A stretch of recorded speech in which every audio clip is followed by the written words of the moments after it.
It's Loren LoRosa telling you to beware of the dog. That's right, top dog law. Car accident, slip and fall, or even a worksite injury. You make the call. Y'all better call the dog. No legal talk, no red tape, just one call and they handle the rest. They only get you paid if you win. No out-of-pocket fees, no hidden costs, and no catch. Bills don't wait, and neither does my boy Top Dog Law. They act fast, right when you need it. Now don't wait. Call Top Dog Law for a free case review. Call now or check them out on Instagram at Top Dog Law. Y'all can also hit them up at topdoglaw.com. Any accident, big or small, you make the call. Y'all, call Top Dog Law. That's Top Dog Law.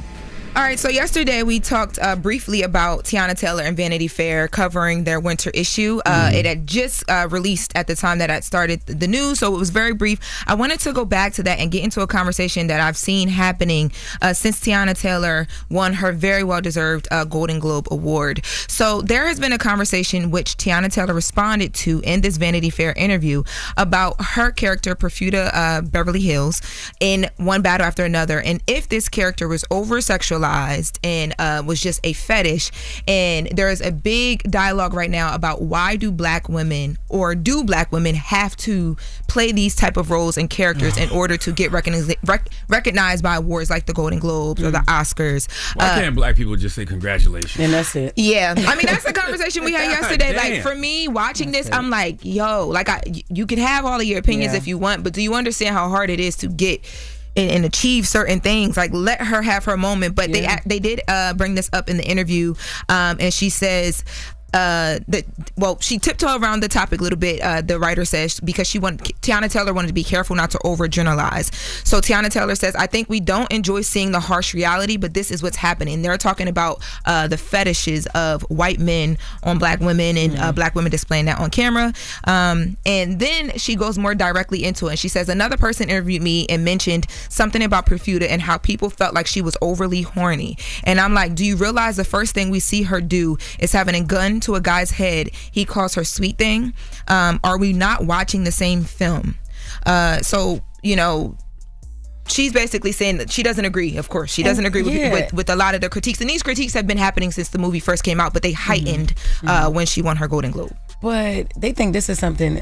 Let's look at who Tiana is anyway. Like, she is sexy. She gives that, like, in her music. And you know what I mean? That's not the only thing she gives, but that's what you looking at her. That's what she leads with. But she's an actress. She's an actress. Played a role, like, from her fashion to her artistry to acting to, like, she's always been sexy. I just don't understand why we just can't say congratulations. Yeah, right? Why do we have to critique? Why do we have to try to diminish her light? Like, she did something amazing. She's been doing amazing things for a long time. You just can't say congrats. And whether go ahead. And whether her sexiness earned her a Golden Globe Award or not.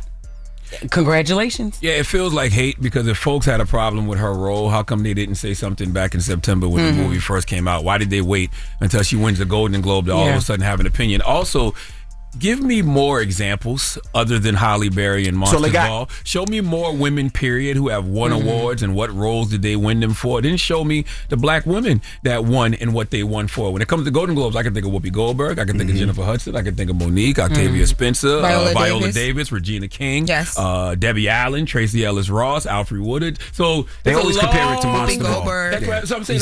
That's Whoopi first. It's a long list of people who did roles that had nothing to do with being over-sexualized that one Golden Globe. And I think, too, I watched Kev on stage have a conversation about this. Shout out to him. About Sinners and about One Battle After Another. And just the weight of being a black creator in any space where once you get that award, it's not many of us who have them. So everybody has congratulations, but I wish it wasn't this. And it's like, because if it's not over-sexualization or the fetishing of black women, it's we playing these characters that people don't like. There's so many different conversations. A bunch of black women who won Golden Globes and they played a variety of different characters that have nothing to do with being over-sexualized. But that's a huge problem I feel like we have. She only won because of this. He only got that because he did this. He only did this. And I hate that conversation. People just can't be happy for somebody to say, Yeah. But that's the thing, though, because if she wouldn't have won, it would have been, she didn't because she was overly sexualized. Or if that's the case, Michael B. Jordan shouldn't win nothing because he had sex with that white woman and he liked that white woman so much that he let her in the house and she came in there and killed everybody. But that was only one Michael B. Jordan. The other Michael B. Jordan loved the beautiful black woman and he had a baby with. That is true. But they was having a whole lot of sex. But then the whole other movie. Michael B. Jordan ended up living happily ever after with a white woman. Oh, yeah, because the white woman,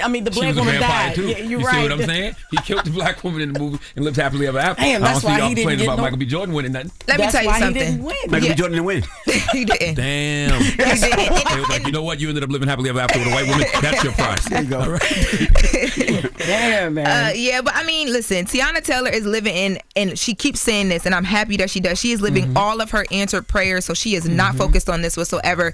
Now, the interview that she did with Vanity Fair, the video version of it is so fly. They're in a church in Harlem. They also are in Red Rooster in the written part of the interview, and the choir is singing the questions to her as she's answering them. Thought this was a good way to end. They asked her about a time where she didn't believe in herself. Let's take a listen. Tell us about the time when you question your belief in yourself. I definitely think coming into the industry at 15 years old, it's a really, really young age, and I had to grow up very, very fast. And the times that I've questioned myself was when that weight felt like punishment and not understanding that it was preparation. The blessings are very real. And that's why no matter what room I'm going to always represent. I'm going to always bring the good news. I'm going to always pray, even when they don't clap. It's just real. Everything is happening. With everything that I've been through, to see everything flourish right now, it's really showing that this is what was already written for me. I'm just so grateful and just filled with so much gratitude, That's why I do what I do. Man, Tiana Taylor deserves it all, guys. Yes, I'll knock over all this stuff with Tiana Taylor. You hear me? Now listen, let her be great. Even after she got emotional like that, was that the last question? Because how can you sing after somebody? Like, how could you sing another question? Ask another question. That wasn't the last one. But. Oh man! But shout out to TT, man. Shout out to Tiana Taylor. Coming up in the next latest, we will talk about Corrupt. Yesterday, we found out that he has been hospitalized for some time, and we're going to get into the details of that. I'm gonna send him some well wishes.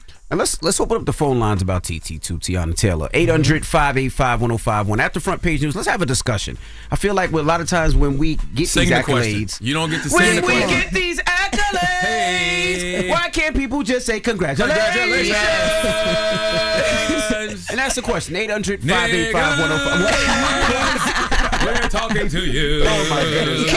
Can you ask for people who've actually seen the movie too to talk about it? Because there's another thing too. You could ask them. You just did. No. Okay. Well, I wasn't trying to sing it. I wanted y'all to sing it. If you saw one battle after another, call up and tell us. 800 if you like the acting. 585. I thought you had another note. Woo, woo, woo. 800-585-1051. Front page news is next. It's the Breakfast Club. Good morning. Woke up. Wake you up. Wake that ass up. Program your alarm to Power 105.1 on iHeartRadio.